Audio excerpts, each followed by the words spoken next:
I just want to start off by saying if you want an answer at the end, prepare to be disappointed. There just isn't one. I was an intern at Nickelodeon Studios for a year in 2005 for my degree in animation. It wasn't paid, of course, most internships aren't, but it did have some perks beyond education. To adults it might not seem like a big one, but most kids at the time would go crazy over it. Now, since I worked directly with the editors and animators, I got to view the new episodes days before they aired. I'll get right to it without giving too many unnecessary details. They had very recently made the SpongeBob movie and the entire staff was somewhat sapped of creativity, so it took them longer to start up the season. But the delay lasted longer for more upsetting reasons. There was a problem with the Series 4 premiere that set everyone and everything back for several months. Me and 2 other interns were in the editing room along with the lead animators and sound editors for the final cut. We received the copy that was supposed to be Fear of a Krabby Patty and gathered around the screen to watch. Now, given that it isn't final yet, animators often put up a mock title card, sort of an inside joke for us, with phony, oftentimes lewd titles, such as How Sex Doesn't Work instead of Rock A Bye Bye Valve when SpongeBob and Patrick adopt a sea scallop. Nothing particularly funny but work-related chuckles. So when we saw the title card Squidward's Suicide, we didn't think it more than a morbid joke. One of the interns did a small throat laugh at it. The happy-go-lucky music plays as is normal. The story began with Squidward practicing his clarinet, hitting a few sour notes like normal. We hear SpongeBob laughing outside and Squidward stops, yelling at him to keep it down as he has a concert that night and needs to practice. SpongeBob says okay and goes to see Sandy with Patrick. The Bubbles splash screen comes up and we see the ending of Squidward's concert. This is when things began to seem off. While playing, a few frames repeat themselves, but the sound doesn't. At this point sound is synced up with animation, so, yes, that's not common, but when he stops playing, the sound finishes as if the skip never happened. There is slight murmuring in the crowd before they begin to boo him. Not normal cartoon booing that is common in the show, but you could very clearly hear malice in it. Squidward's in full frame and looks visibly afraid. The shot goes to the crowd, with SpongeBob in center frame, and he too is booing, very much unlike him. That isn't the oddest thing, though. What is odd is everyone had hyper-realistic eyes. Very detailed. Clearly not shots of real people's eyes, but something a bit more real than CGI. The pupils were red. Some of us looked at each other, obviously confused, but since we weren't the writers, we didn't question its appeal to children yet. The shot goes to Squidward sitting on the edge of his bed, looking very forlorn.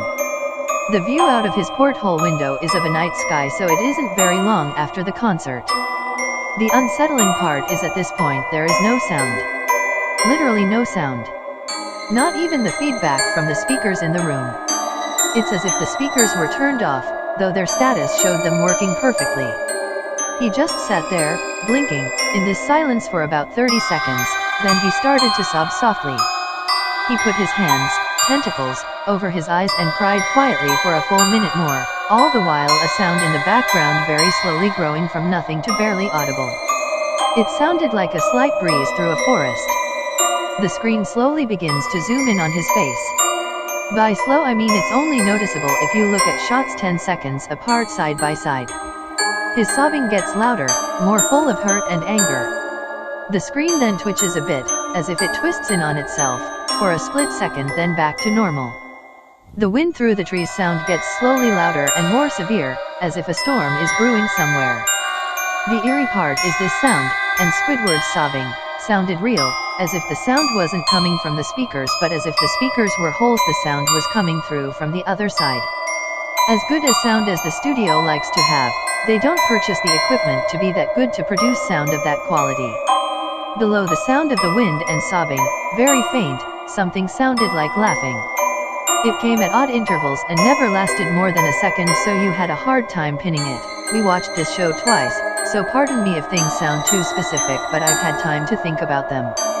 After 30 seconds of this, the screen blurred and twitched violently and something flashed over the screen, as if a single frame was replaced. The lead animation editor paused and rewound frame by frame. What we saw was horrible. It was a still photo of a dead child. He couldn't have been more than 6. The face was mangled and bloodied, one eye dangling over his upturned face, popped. He was naked down to his underwear, his stomach crudely cut open and his entrails laying beside him. He was laying on some pavement that was probably a road.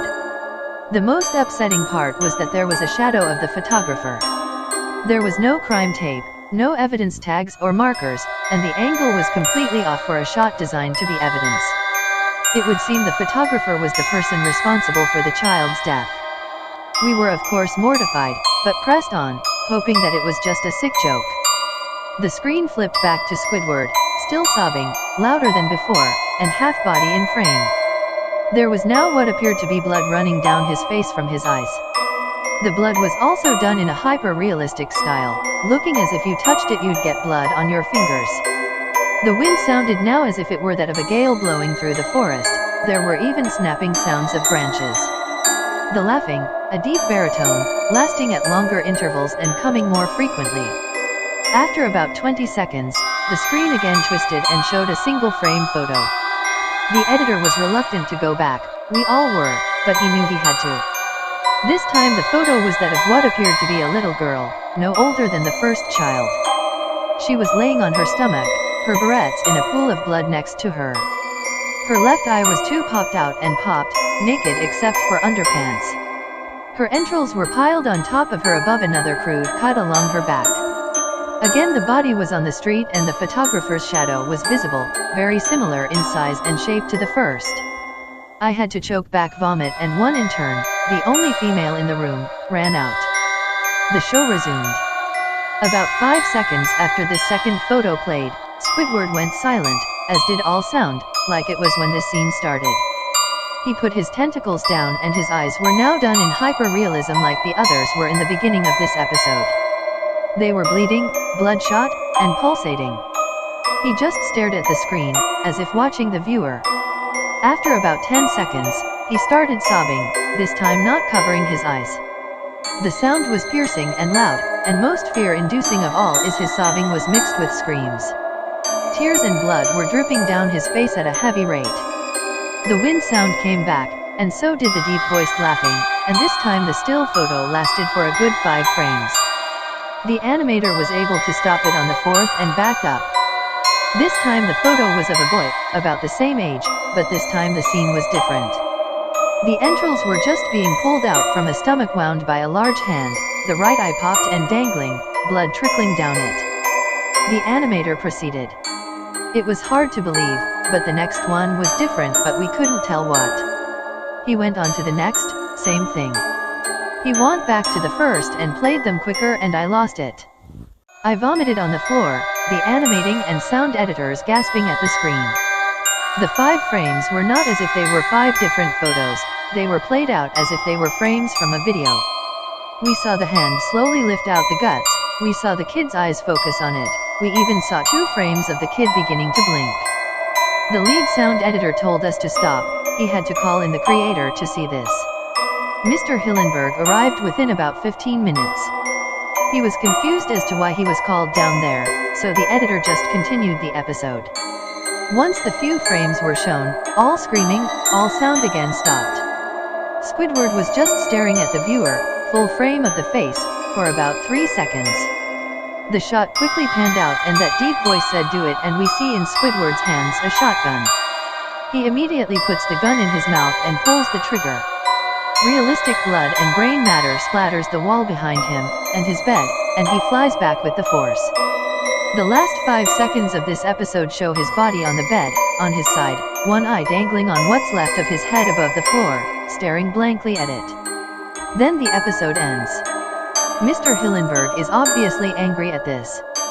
He demanded to know what the heck was going on. Most people left the room at this point, so it was just a handful of us to watch it again.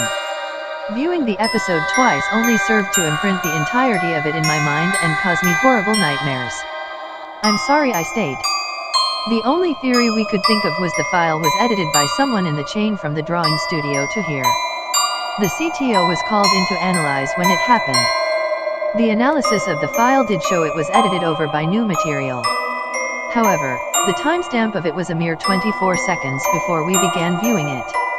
All equipment involved was examined for foreign software and hardware as well as glitches, as if the timestamp may have glitched and showed the wrong time, but everything checked out fine. We don't know what happened, and to this day nobody does. There was an investigation due to the nature of the photos, but nothing came of it. No child scene was identified and no clues were gathered from the data involved nor physical clues in the photos. I never believed in unexplainable phenomena before, but now that I have something happen and can't prove anything about it beyond anecdotal evidence, I think twice about things.